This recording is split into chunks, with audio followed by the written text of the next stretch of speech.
সবচেয়ে বেশি ভালোবাসতে হবে আপনার বউকে, এটা আপনার ওয়াইফের অধিকার। ভালোবাসা এক জিনিস গোপনে, এবং ভালোবাসাকে প্রকাশ করা এটা আর এক জিনিস। ভালোবাসাও সুন্নাত। আমরা ভালোবাসার কথা শুনলে ভাবে এই তো হুজুর শুরু করলো গার্লফ্রেন্ড আর বয়ফ্রেন্ডের কথা। না না, আমি কখনো এটা মিন করি না। আমি শুধু হাজব্যান্ড ওয়াইফের ভালোবাসার কথা বলি। ভালোবাসাও সুন্নাত, ভালোবাসা প্রকাশ করাও সুন্নাত। কাউকে ভালোবেসে কিছু স্যাক্রিফাইস করা, কিছু ত্যাগ করা, এটাও আসছে, এটাও সুন্নাত। সুবহানাল্লাহ পড়ার সময়। But that should be to the হালাল ওয়ে। এটা হালাল হওয়া লাগবে, হারাম হওয়া যাবে না। বউকে যে ভালোবাসেন এটা প্রকাশ করেন। এটা হাদিস পড়লাম সেই দিন, আমি জাস্ট অবাক হলাম হাদিসটা পড়ে। একবার নবীজির কাছে ভরা মজলিসের ভেতর একজন সাহাবী আসলো, এসে বলে, ইয়া রাসূলুল্লাহ, আপনি এই পৃথিবীতে, এই পুরো পৃথিবীতে সবচেয়ে বেশি কাকে ভালোবাসেন?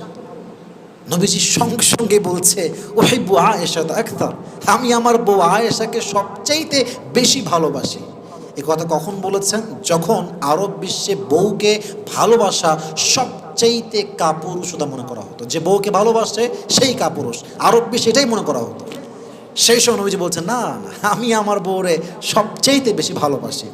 তখন ওই সাহাবী মজলিসে ঢুকে এটা শুনে just he was thunder, baffled, astonished, surprised, অবাক। নবীজি বলল কি? তাই বলছে নবীজি, না না না, আমি বউ বুঝাইনি, আমি বলতেছি আপনি সাহাবাদের মাঝে কাকে বেশি ভালোবাসেন।